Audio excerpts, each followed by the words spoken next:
Hello everyone and welcome!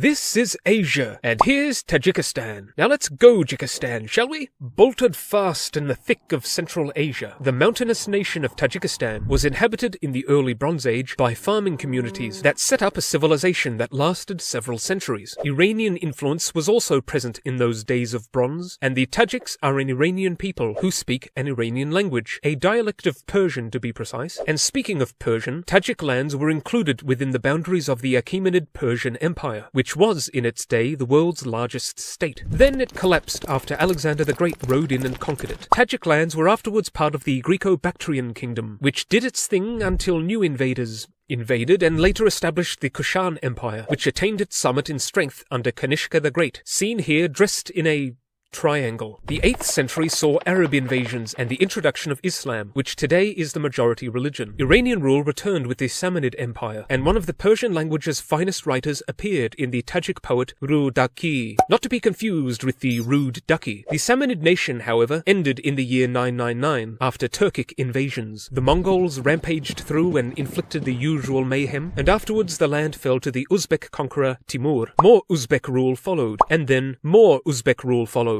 In the 19th century, the Russian Empire conquered Tajikistan and added it to their empire. And when Russia fell in 1917 to the communist Bolsheviks, Tajikistan was incorporated into the Soviet Union. Collectivist policies inflicted considerable harm in the country, and many thousands of Tajik men died in World War II fighting against the Germans. While some improvements were had under the Soviets, Tajikistan remained poor and backward. As the Soviet Union collapsed, Tajikistan declared independence in September 1991. Just a few months after this, the country sank into civil war, wherein groups of nationalists and Islamists opposed the newly inaugurated government. After years of conflict and thousands of deaths, the war ended with the government triumphant. The president in charge became one of those presidents who mysteriously always gets elected, decade after decade. Anyway, Tajikistan today possesses a medium level of human development. The government is classed as authoritarian, and the economy is heftily supported by remittances from migrant workers abroad, mostly in Russia, aluminium, cotton, and drug trafficking. What? Anyway, that's it for Tajikistan, and that's all from me for now. Bye-bye!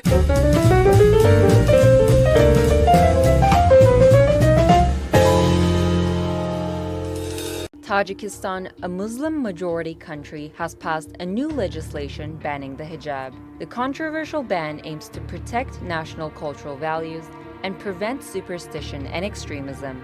Under the newly enacted legislation, individuals wearing hijabs, which the country considers foreign clothing, in addition to other prohibited religious attire, could be fined up to approximately $700, while companies and government officials will face much higher fines. Although the decision is unusual in a country whose population is 98% Muslim, the legislation has been in line with Tajikistan's clampdown on Islamic practices for years. The government first banned the hijab in schools in 2007, then extended the ban to public institutions in 2009. Several reports also emerged about law enforcement forcibly shaving the beards of Muslim men. Tajikistan has also infamously closed down nearly 2,000 mosques in 2017.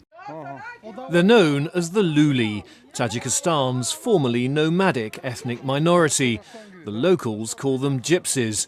Forced during Soviet times to settle on state lands and now often faced with discrimination, many pursue what they consider to be traditional opportunities for earning money. Among other things, they're professional beggars. With the first rays of sunlight, half a dozen minibuses arrive at the village of Somoni, 20 kilometres from the Tajik capital Dushanbe. Each day they travel to the capital and other nearby towns to make money. ما همین 4 سال شد همین در همه خدمت همه اولاداییم همین ساعت خیلی ساعتی 5 دکوریم تا ساعتی 8 بیگه ها خیلی که همین چیزی من میدونی سعی که خیلی انسانه خوبان قدیم. Almost everyone from the village makes the trip, including women, children and the elderly. Among many Luli, begging is considered honourable work, a tradition passed down from the elders. اگر درباره طلبندگی این چی خیلی گم که خود آدما میگن که این طلبندگی اگر از کسب بابا ببین میگن این اکنون بابا بیبی گذشتگان کردگی و یا کجمانچی بودن و یا یک جدا نمیشتن و یا هر سون زندگی میگشتن حاضر همه یک جای میشینن. Everything is thought out and organised. Some gather to beg at the cemetery and mosques. Others take up places on busy streets, while a few wander by houses and apartments. For maximum efficiency, they don't go to the same house more than once.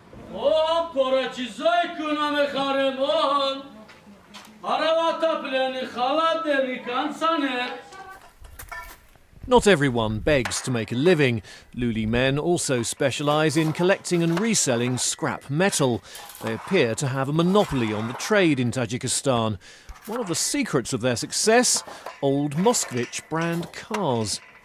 ماشینمو میگیرم 800 سوم 1000 سوم میخریم میبریم خیر گون کامبودی داشته باشه خونه دا استوقاتی خودمون رو میکنیم باگاج میذاریم فروش خیر 3 4 بچه میشیم یا تروزو پروزو میگیم کور میکنیم قطعه ماشین خیر شوگیری خود زندگیمون میگذره قفای ماشین یا دانون میوه میخریم خیر اوهام بور میکنیم ماشین با قوت ریسور دورا او های کدان کیلو خاله های کو برادر های کو بالا بخره چیزای کونا بخره.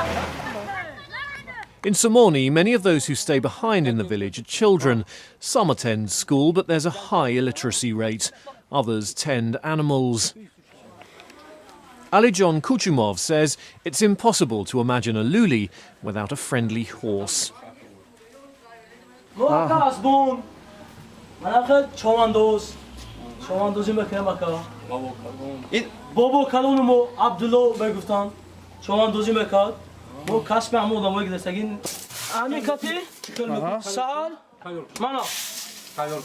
There are some luli who are more assimilated in Tajikistan. They enjoy the same food, clothes, houses and customs. But they rarely marry outside their own kind.